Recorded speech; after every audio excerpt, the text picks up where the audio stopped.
Good evening. I'm Paul Fredette. And I'm Karen Fredette.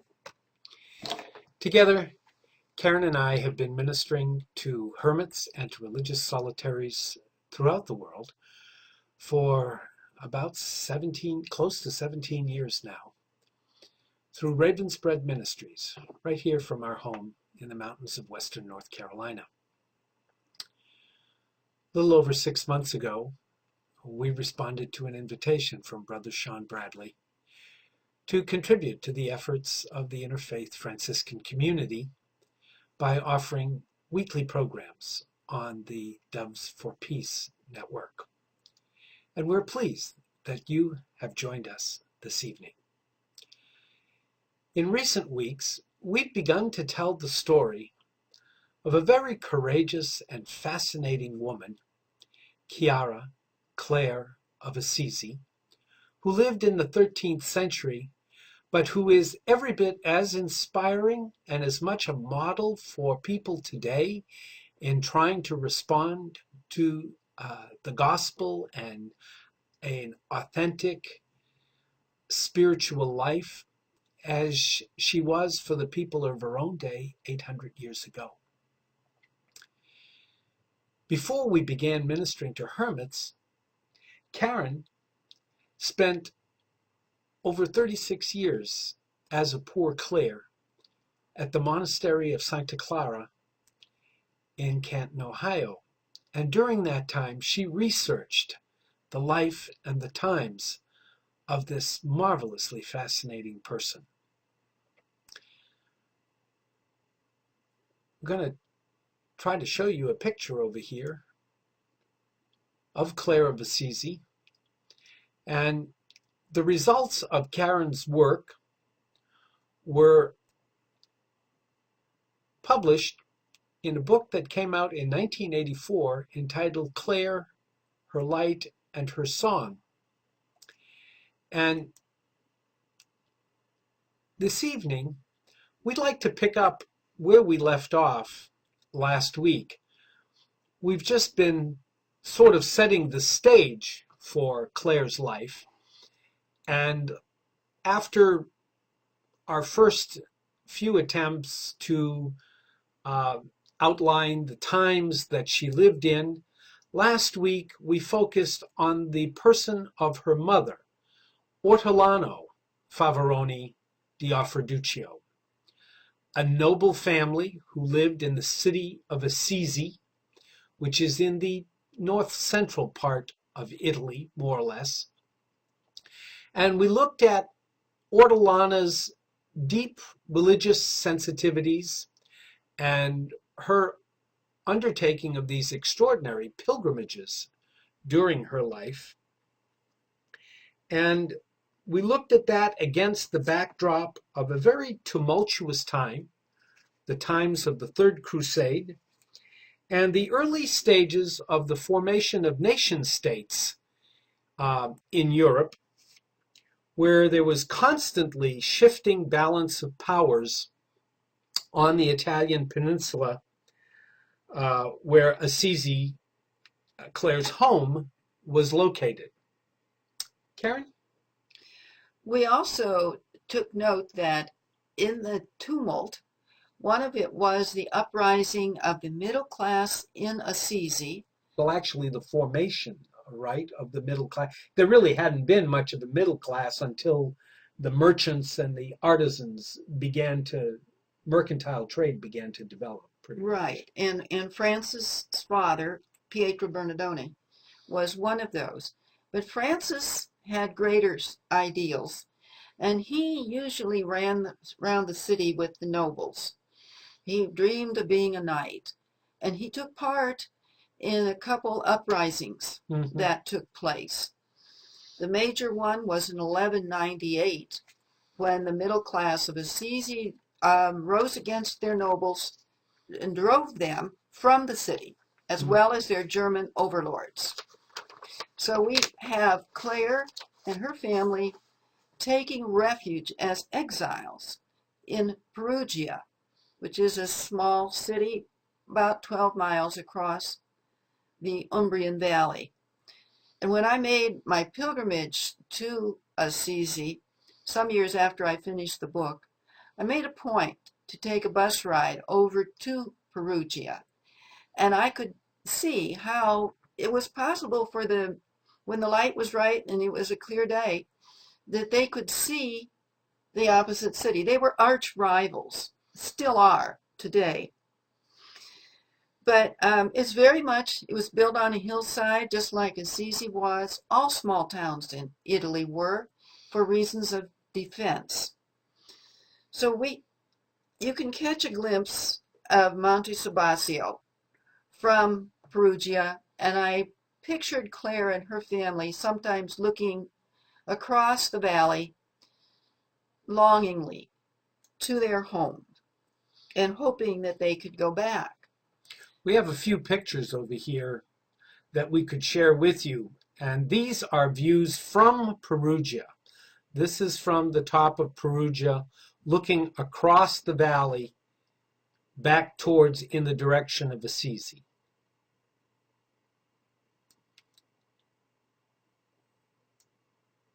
Actually, let's skip this picture for right now and move to this one, because this is a picture of Mount Subasio from Perugia.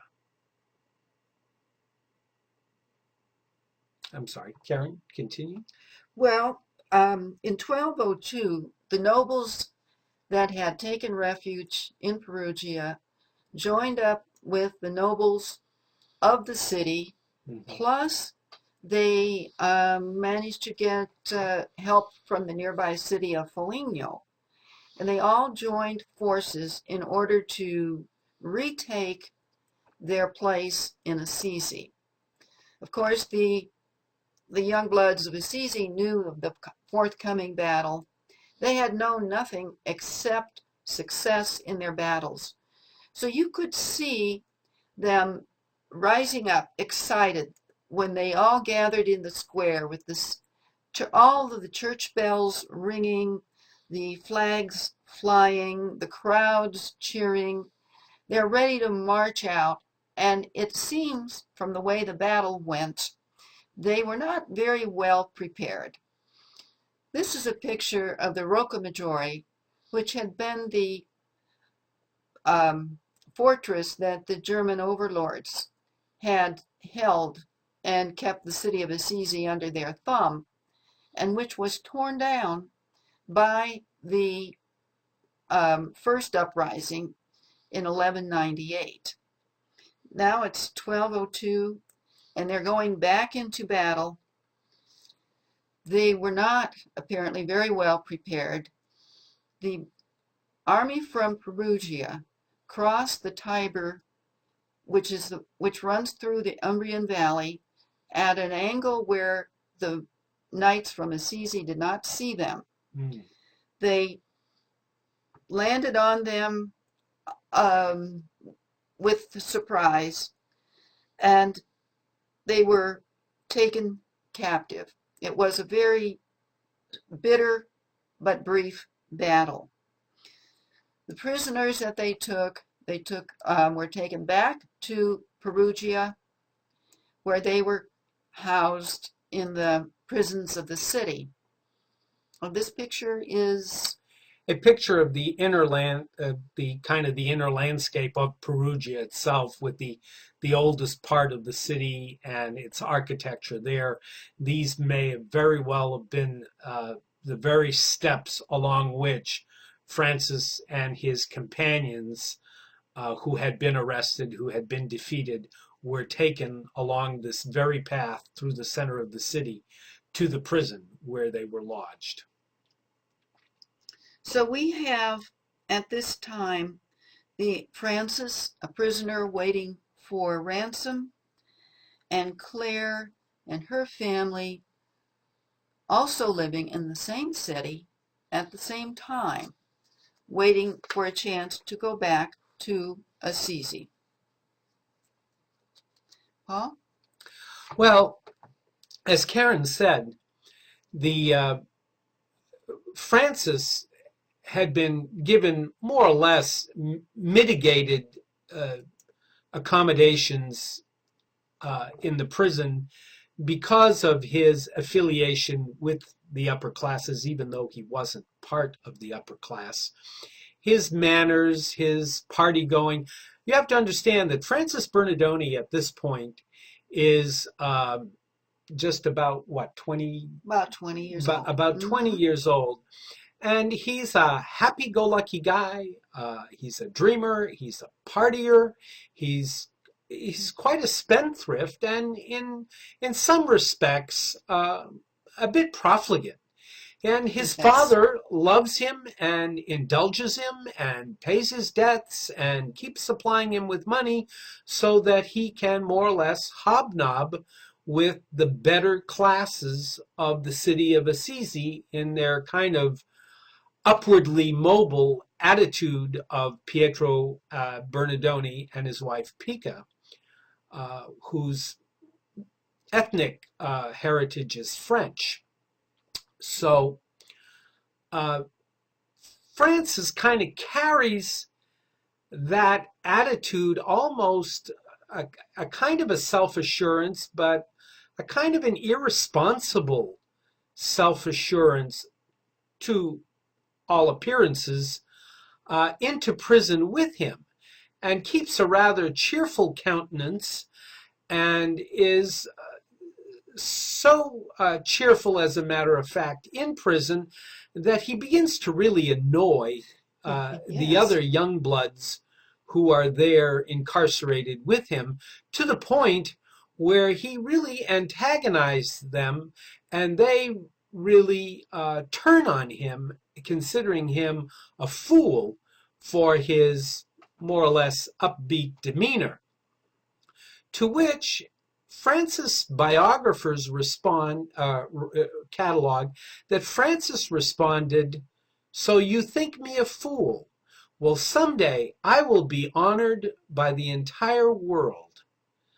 And we really have to wonder, is this a little bit of naive bravado and kind of cocky conceit that Francis harbors? Or is this a moment of insight and a moment where the Holy Spirit was pretty much prophesying through Francis himself without even his own awareness of this? Because Francis is nowhere near at this point a conversion. He's still very much in kind of that military, that knighthood, and aspiring noble kind of attitude. Francis spends probably close to about 11 months in this Perugian prison. It was customary in those days that if you wanted your kin back and they were imprisoned after a military operation like this, you had to pay a ransom. And that's exactly what the officials in Perugia had set ransoms on certain of those individuals.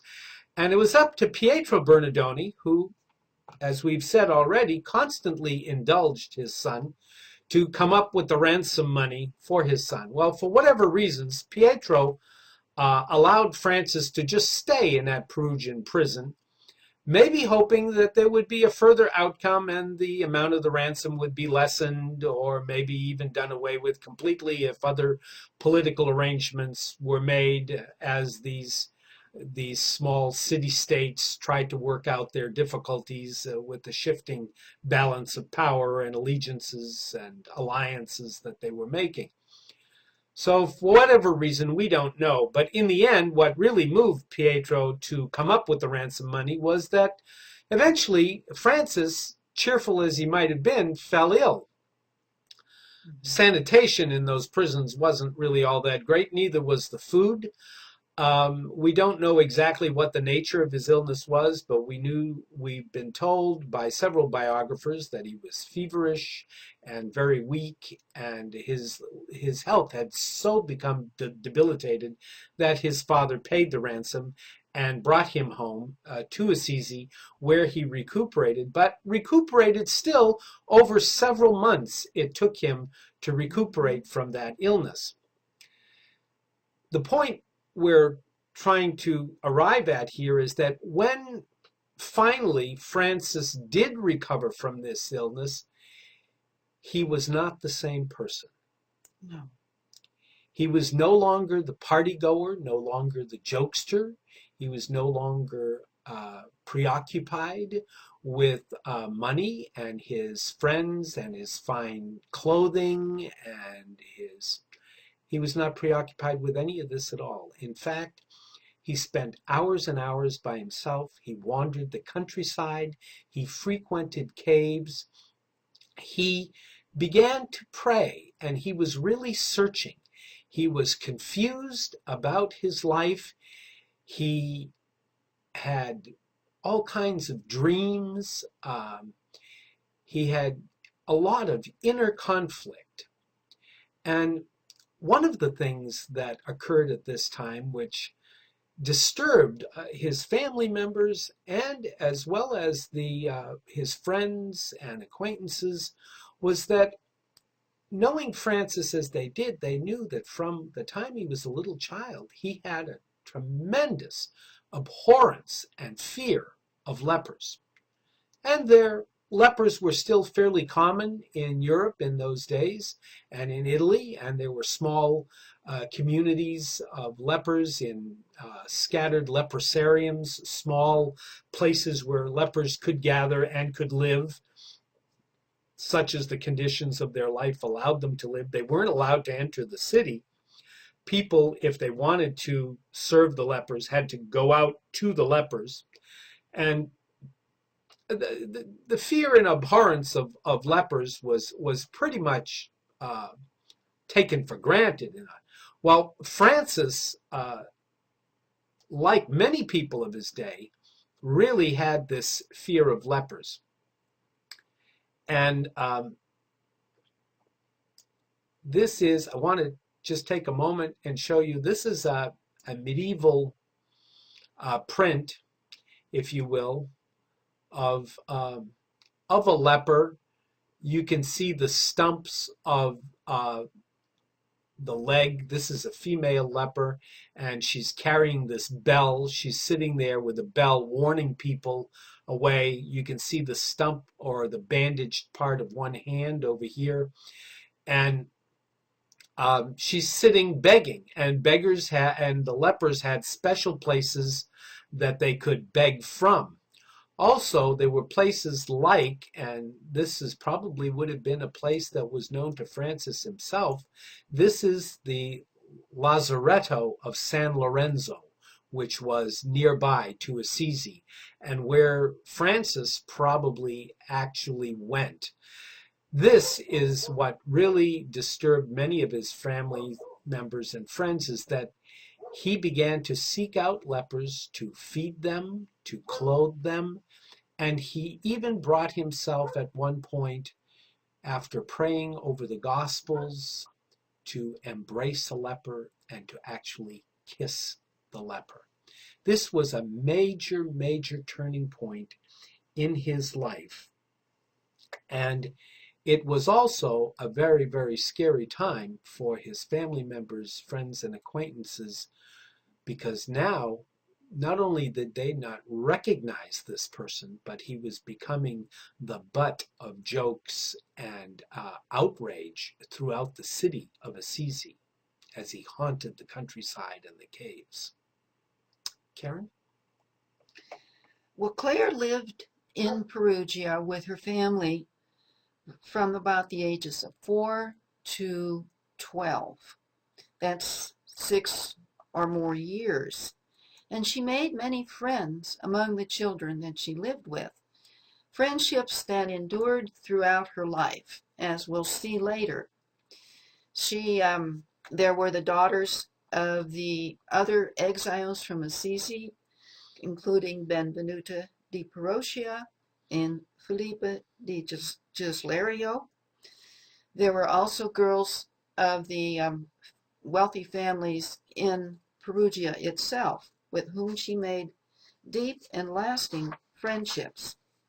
And we'll hear of these and from these I read the cause of canonization that was taken after Clare's death, and these women talked about living with Clare at this time. We know that Clare was being taught all the things that a young woman needed to know in those days. Ortolana made a point of her becoming acquainted with writing Latin and reading it, which was a marvelous skill that not all women were allowed.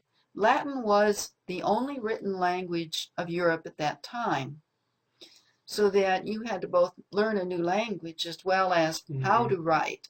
And Right. Clare became extremely skilled. We have evidence of things she wrote in her lifetime, which show how gifted and intelligent a young woman she was. She also had to learn all the things necessary for running a large household, because that included not only your family members, but your staff, which Sure. was large. So she had to know how to shop for her family, barter for things in the marketplace. She also had to make sure that her family were clothed. So she learned spinning, weaving, and sewing garments for the family, and also making altar linens. Mm-hmm.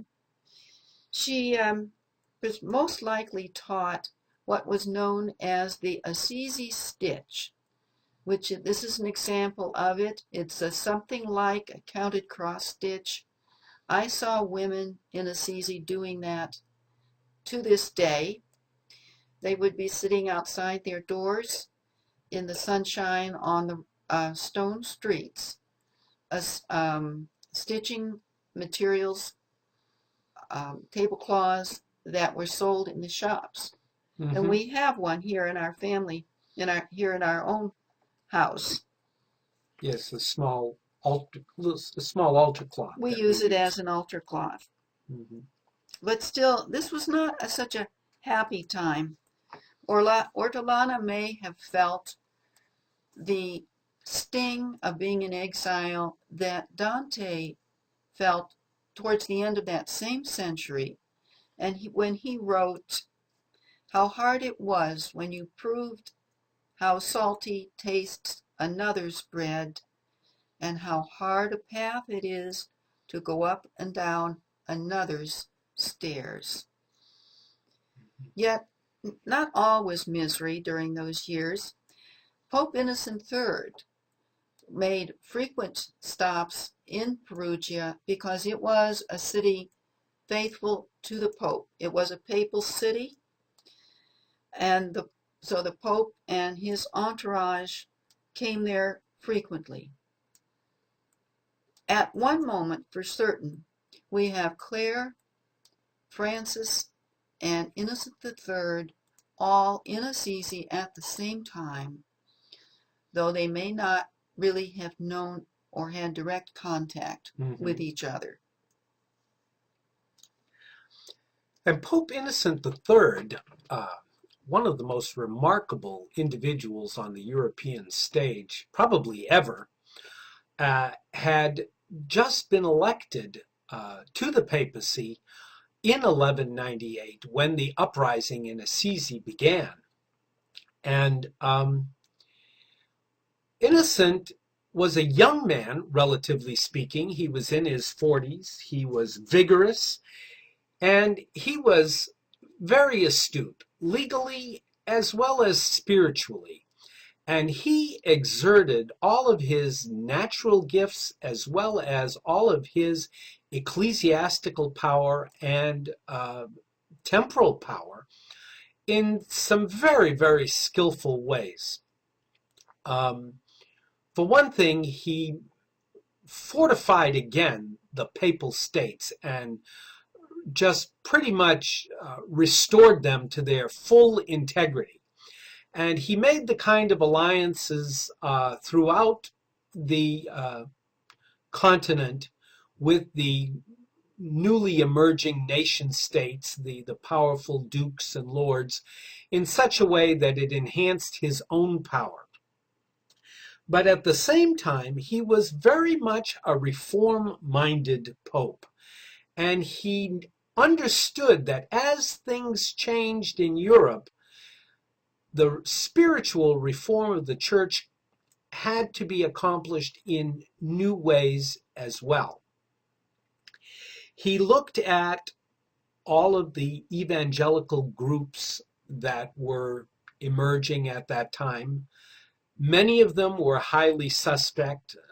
It was not uncommon to find them branded radicals and heretics, and some were suppressed, and some suppressed very ruthlessly. But Innocent was a lot more discerning about this, and his discretion was a lot more subtle. He actually restored the Humiliati, and he also restored the Poor Men of Lyon. And he probably went on one of these trips to Perugia, probably preached about the need for courageous people to really embrace gospel poverty, embrace the ideals of the gospel, and live them out to bring about the reform of the church, which is probably a message that Clare might have heard herself in person, for she, no doubt, belonging to the family that she did, was introduced to the Pope and his entourage when he was in Perugia during those years. Clare's family returned to Assisi around 1206, when she was on the verge of young womanhood. Thanks to the testimony of some of the sisters and the neighbors, we actually have a picture of what her life was like, what she was like, and how her neighbors and family saw her at that time. As the eldest daughter of her family, she must have been helping her mother to run the household in Assisi, as well as the country estate, which was held jointly by her father and his brothers. That was Corano. She visited the markets, would barter for the goods that the family needed, always well chaperoned, of course. One of her duennas seems to have been either or both Pacifica and Bona Gualfuccio, women who were kinswomen of her mother. She grew closer, most likely, with her sister Agnes, which was nearer to her age than her other sister that we know of, Beatrice. Beatrice may have been an autumn child to Ortolana and Favaroni. Favaroni appears to have not been home all that often. He was away frequently, or else he may have died young, because one of the neighbors who lived just across the piazza from the Offerduccio Palazzo said that she actually never met him. Clare was known to be a pious girl, generous to the poor, following, of course, the example of her mother. And one of her neighbors described her as kind-hearted and attending to all good works. Life in a small town like Assisi was one where everybody knew everybody. What went on in one household was known throughout all the households in a matter of hours. Women sat in the doorways doing their stitching, gossiping. Young girls would sit at sunny windows or on balconies, especially during the time of day when the young men would be out strolling around the city, laughing, joking, showing off their clothes.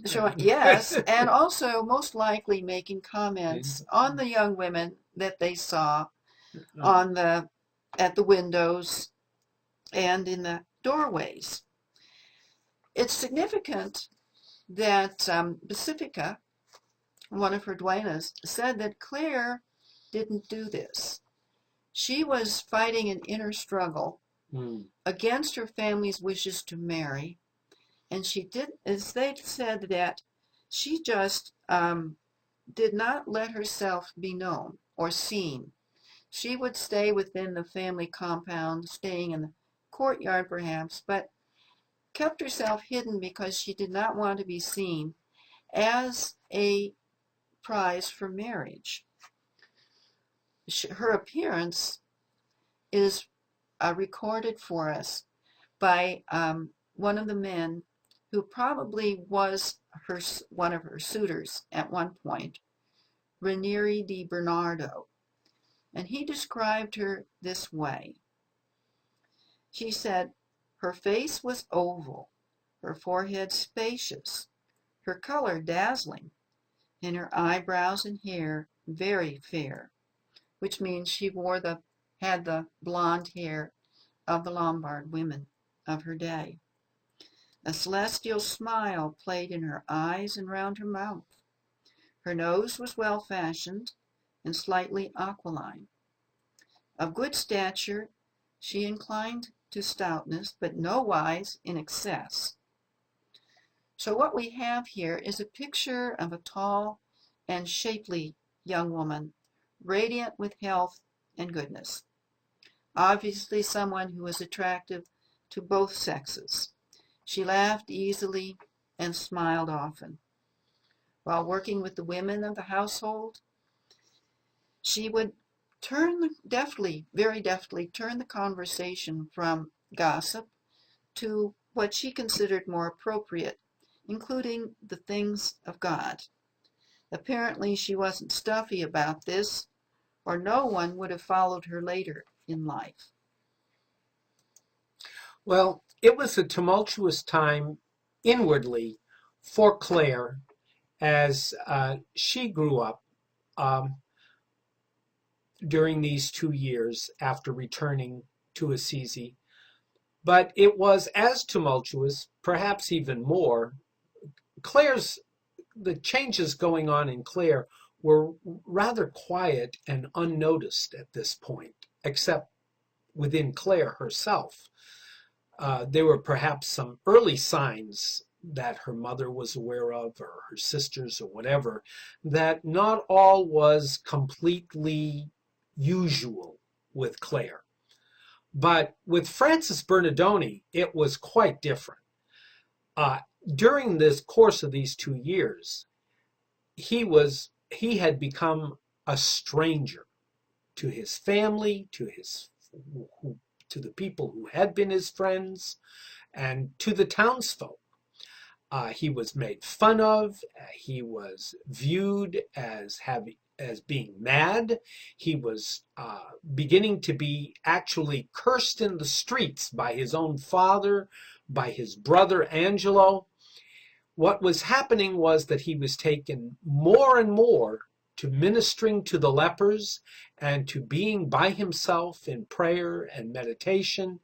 And if he was around anybody, he was begging for money for lepers, and he was using his own money and his belongings he would sell in order to get money to purchase food for the lepers and to be able to minister to them. And then right before 1206, because 1206 is a very important date for Francis and to somewhat extent to Clare as well. Francis, in the course of his meanderings around the valley around Assisi, comes across the crumbling foundations, the church of San Damiano, which had just fallen apart. There was not much left of it there. And he went in there one day to pray. And he knelt before the crucifix that was there. And this crucifix, of course, has since become quite famous as the San Damiano crucifix. But as Francis was praying before this crucifix, he had an experience of Jesus himself speaking from the cross and telling him, Francis, "Go rebuild my church, which, as you see, has fallen completely into ruin." Well, Francis pretty much took that message literally. And now not only was he serving the lepers and keeping company with the lepers, but he was also repairing this church of San Damiano, this little stone chapel out in the valley, which everybody in town thought was crazy to be repairing this broken down ruin of a church. And again, he took to getting whatever money, whatever funds he could get to get the materials he needed to rebuild this church. One day, though, he went too far, and he took bolts and bolts of his father's expensive cloth of Pietro Bernardoni and went into the neighboring town of Foligno and sold them and took the money and was going to rebuild the church. Well, his father was absolutely, this was the last straw. And Pietro was absolutely furious and grabbed a hold of Francis and locked him up in the house somewhere, in a storeroom or whatever, put him under lock and key, and was complaining to the city officials about how his son was disgracing him, was stealing from him, held him in contempt, would not respond and to his paternal authority, all of this.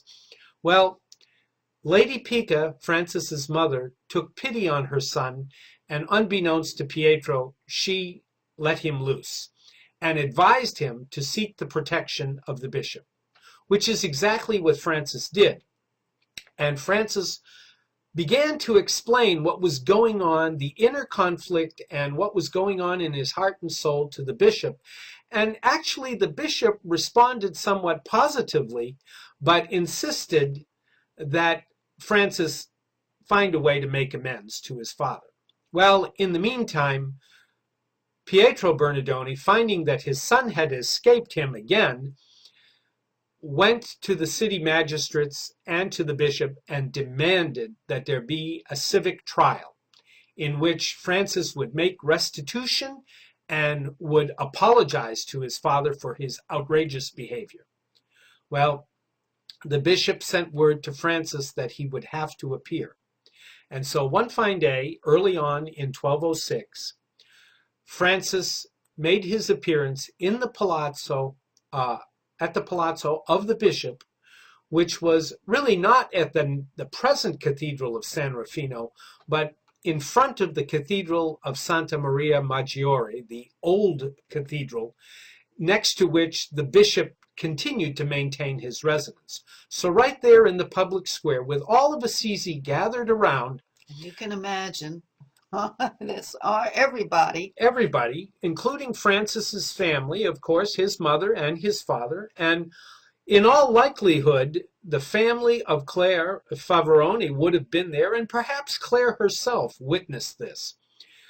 Francis came before the bishop and made a brief speech, the climax of which was that until now he had really looked seriously at the gospel and wanted to serve God and wanted to live out the gospel values. And so until now, he had always called Pietro Bernardoni his father. But from now on, he would only call our Father who art in heaven, and not Pietro. And with that, he handed Pietro back the money that he had gotten from the proceeds of selling the cloth, and then began to disrobe right there in the square. And we have a picture of this that was taken from a somewhat recent motion picture. Some of you may have known it, but to kind of just to give you an idea of the shock that this must have involved, here is Francis Bernardoni carrying his clothing and the proceeds back to the shocked members of the crowd, including his parents there in Assisi. I'm not sure whether this is uh, Giotto or Cimabue, the artist. I think it's Giotto. But this is a rendition of that same scene, and here you have the bishop standing right behind Francis and covering Francis's nudity with his own cloak as he hands back to his father standing here, Pietro Bernardone, all of his clothing and all his possessions. From this point on, Francis takes on the clothing of a typical beggar of his day and goes out to the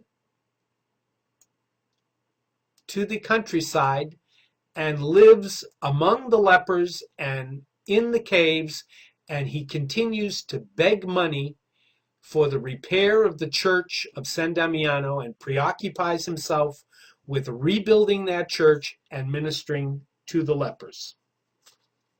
Karen? Yes. Well, you can imagine that none of this was lost on Clare.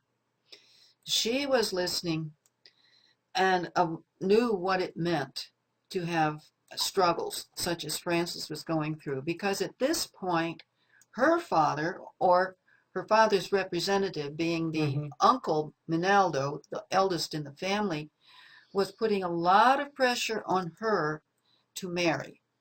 Mm-hmm. They brought one suitor after another, and Clare would always find some reason not to consent to marriage. She was the neighbors were arguing with her, according to what we read in her life story. Her parents, the other relatives, near and far, were all trying to bring pressure to bear on Clare. Clare is not certain what she wants. She knows clearly what she doesn't want, which is marriage. She doesn't want to become a nun because she could have gone to one of the Benedictine monasteries that were nearby. They would have been glad to take a girl of her standing, her education, her dowry. But she was still trying to figure out what does God want of me? And she's being attracted to Francis and Francis' ideals. It's been suggested that she may have at that time been living as what was known as a home penitent. That was a new movement that was coming on, and she was fasting. She was wearing sackcloth. In fact, one of the men who was a neighbor of hers said after her death that he knew that she wore a rough white cloth underneath her sumptuous clothing. Now, how the man across the street knew this, I'm not sure. But some things we'll probably never know. We will never know. But she was going through major struggles at this time. So we have here, at this point, in the year 1206, Clare, poised on the threshold of maturity, uncertain, fighting a running battle with her family, doubtful of what to do, waiting, even as Francis is slowly becoming aware of what he is being called to do. At this time, a few of the young men of the city were drawn to Francis, and they were beginning to join him. Yes, after a lot of people in the city were really touched deeply by Francis's gestures in the square that day and remembered them. And it began a turning point, although there were still many who considered him mad.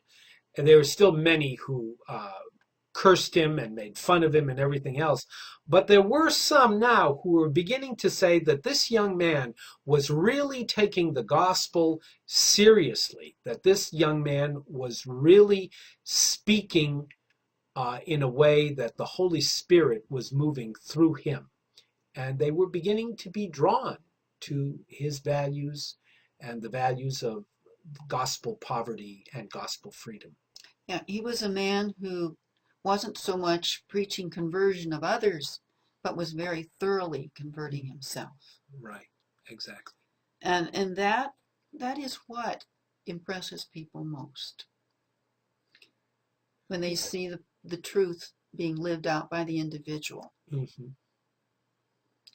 We would like to share a song with you that perhaps speaks to this waiting Mm-hmm. time of Clare and Francis. It's a beautiful song, and we thought that it would be a good way to end our presentation this evening, as well as to just put us in a little bit more of a meditative frame of mind. Um, it's based on what passage, Karen? It's based on Romans chapter 8. Mm-hmm. The song was written again by Sister Breege O'Hara, Poor Clare from Ireland, and it was sung by Sister Marie Cox, who I think is a Sister of Mercy in Ireland. And we would like to it's called Creation Waits. And we can look at that as a song addressed to the waiting time of Clare and Francis. We've got the words. We've taken the text and put it on a file so that we can show you the words so you can follow along, because sometimes when we first hear a song like that, it's kind of hard to catch all the lyrics. So we're going to show you these lyrics as we play the song for you.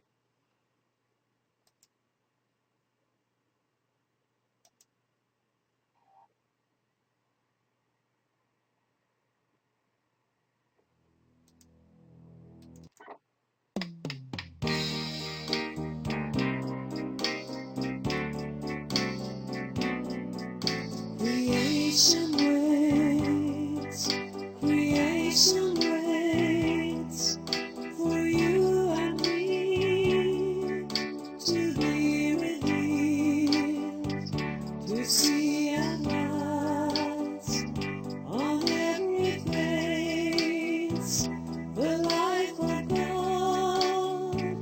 Creation waits. Everyone moved by the Spirit is a child of God. And if we are God's children, then one day we shall share His glory. Creation waits, creation waits for you and me to be redeemed, to see at last on every face the life of God. Creation waits. We know that we share in Christ's suffering, and God who loves us so makes everything work for our good. We've been chosen so long ago.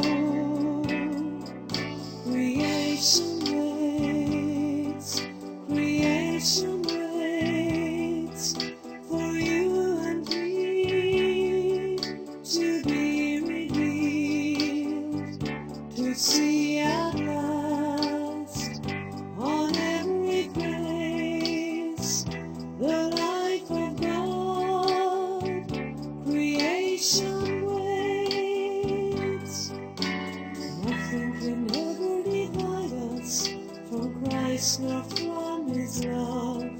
Though trial and pain may afflict us, we will triumph through the power of love.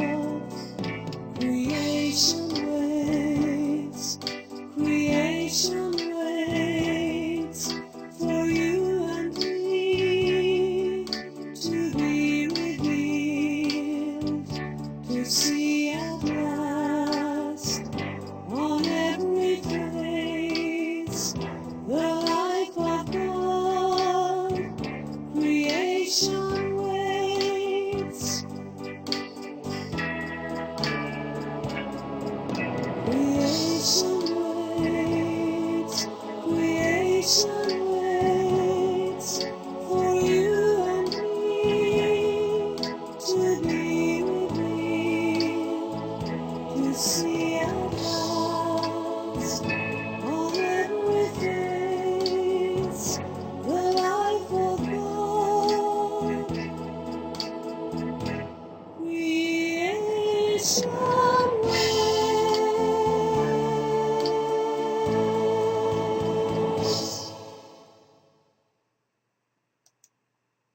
creation waits for all of us to be able to reveal the life of God. Last week, we talked about how to prepare for prayer, how to focus our mind and heart, how to relax and grow still. We suggested that you choose a word that would help to hold you in one place and to keep your mind quietly, gently focused. This week, we would like to look at some of the most important principles of meditation, joining in Clare and Francis in their experience of searching for God that they did not find without, they had to find within themselves. Some of the principles for meditation that I'm going to share with you are found in the book called Planetary Pilgrim by Father Edward Hayes. And he gives us these principles. He first says that the prayer of meditation is often really the prayer of distraction. And any of us who have tried it can agree with that. We're never so aware of distractions as when we're trying to be focused and quiet. And we finally learn that we have to let go of any previous notions of what this type of prayer might be like, and just keep in mind that the important rule is just to seek the path that leads to our heart. Just quietly keep going back to it. And he says it's important, number 2, never to judge your meditation or prayer. There's never a bad meditation. There may be an uncomfortable or a difficult one, but there isn't any failure as long as one is trying. And that's the thing. We could judge our prayer by, is it more satisfying? That's not necessary. We should not pass that kind of judgment. But with great gentleness and attention, just return to our sacred phrase or prayer. Also, Father Hayes tells us all of the inner work of meditation should not be work. We shouldn't be struggling very hard. It's important, he says, that it isn't achieved. Realize this is not achieved by willpower, by laboring, or forcing our mind to concentrate. The opposite will happen. We just have to be there and be absorbed into God. He writes, as a sponge absorbs water, so our mind should be absorbed with the sound of the sacred word, and beyond that, we will find ourselves being absorbed in God's presence. No hard work is required, but just the gentle discipline of bringing our mind back over and over again. Important also, he says, that as you meditate, you're not seeking rewards, powers, or gifts. We're not looking for personal satisfaction. We're not looking to feel like, well, now I'm a saint because I can pray so well. No, we should not come to prayer with an agenda, however noble, because ultimately it will get in the way of the mysterious work that the Holy is trying to accomplish within us. We are also advised to give as much time to the care and nourishment of our inner person as we do to the outer. The inner person, who is half of the cosmic amphibian of body and soul, has many of the same needs as the outer person. For meditation to properly nourish us, we have to practice it for a sufficient period of time. But initially, 5 minutes may be all you can manage, then 10, then 15. And there will be days when you can sink into it for half an hour, perhaps. If 20 minutes is impossible, then do 10. It will be a good beginning. And we need to remember the purpose of meditation is not to find God, while that may happen, but rather to learn how to let God find us. And what often prevents that is by being too concerned by how well we are doing. And finally, he says, the benefits of meditation usually come slowly, since they flow from a change of the person that is permanent. They create a change in our life that is never lost. And we see this happening with Clare and Francis. And gradually, Father Hayes says, peace and the presence of God become a more continual resonance within us. The peace that flows from this prayer of meditation is not an absence of conflicts, but rather the ability to remain centered. We're aware all the time of the presence of God, no matter what we are doing. Do you have anything to add? Not really, except you've said it quite well, quite beautifully. Except to thank you all for joining with us again this evening as we share the exciting story of Clare of Assisi. And we want to leave you, as we have been lately, by praying together the blessing of St. Clare.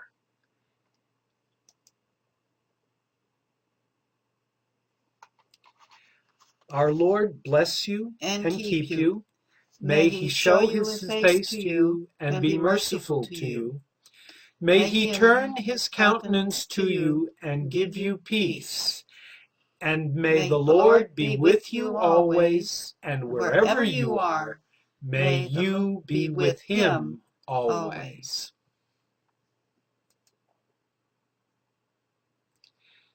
Thank you again for joining with us. Be at peace and good night. God be with you.